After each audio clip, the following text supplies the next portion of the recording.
Hey, welcome. We're about to peel back the layers of the world you think you know, to uncover the absolutely astonishing and, let's be honest, downright bizarre discoveries of modern physics.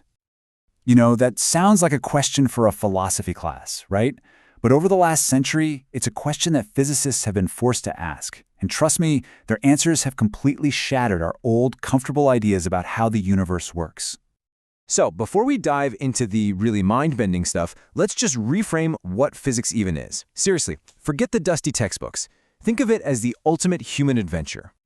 This isn't some secret club for geniuses. Physics is simply what happens when a curious mind looks at nature and asks, why? It's our shared curiosity, asking about everything from why an apple falls to what the stars are made of. Okay, our journey starts with something you and I see every single day. Light. For hundreds of years, we thought we had it all figured out. But it turns out, light was hiding a pretty strange secret. The old idea was simple enough. Light is a wave, just like the ripples you see on a lake. It's a disturbance that travels and carries energy. It's intuitive, it makes a lot of sense, and hey, it explained a whole lot.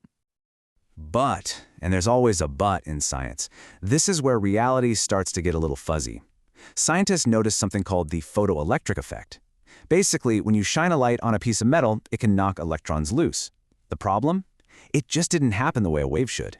A brighter light didn't give the electrons more of a kick, and the color of the light mattered in a way that wave theory just couldn't explain it all. So, you've got these two competing ideas. On the left, the old wave theory. But on the right, you've got Albert Einstein's game-changing idea. He suggested that maybe light isn't a continuous wave, but a stream of tiny little energy packets. We call them photons now. In this new picture, brighter light just means you've got more photons. And the light's frequency, its color, determines the energy of each individual photon. This proved energy isn't continuous. It comes in these little chunks. It was a radical idea that just broke centuries of classical physics. Okay, so light is weird. Check. But what about the actual stuff that makes up the world? What about matter itself? Well, let's peek inside the atom, because things are about to get even stranger. Back in the early 1900s, scientists pictured the atom kind of like a blueberry muffin, or what they called plum pudding. It was this soft blob of positive charge with tiny negative electrons just dotted through it. But then, in 1911, an experiment by a guy named Ernest Rutherford completely blew that idea out of the water. So here's the setup. Rutherford took these tiny, positively charged particles, alpha particles, and fired them like microscopic cannonballs at a ridiculously thin sheet of gold foil. Based on that whole plum pudding idea, he expected them to just zip right through. But, well, that is not what happened. Not at all. A few of these particles didn't just get nudged, they were deflected at huge angles. Some even bounced straight back. Rutherford famously said it was as incredible as if you fired a cannonball at a piece of tissue paper and it came back and hit you. This could only mean one thing. An atom wasn't a soft pudding. It was almost entirely empty space with all its positive charge packed into an unbelievably tiny, dense core right at the center. So, just like that, our whole picture of matter was turned upside down. But at the exact same time, Einstein was back at it, this time with an idea that would warp our very understanding of space, time, and energy themselves. His theory of special relativity started with two ideas that sound kinda simple. First, the laws of physics are the same for everybody moving at a constant speed. Okay, makes sense. Second, and this is the one that breaks your brain, the speed of light in a vacuum is always the same for everyone. It doesn't matter if you're standing still or flying towards a light beam in a rocket ship. You will always measure its speed to be the exact same number. Now, the consequences of that second point are just staggering. For the speed of light to stay constant for everyone, something else has to change, and that something is space and time. They're not fixed, they're not absolute, they're relative.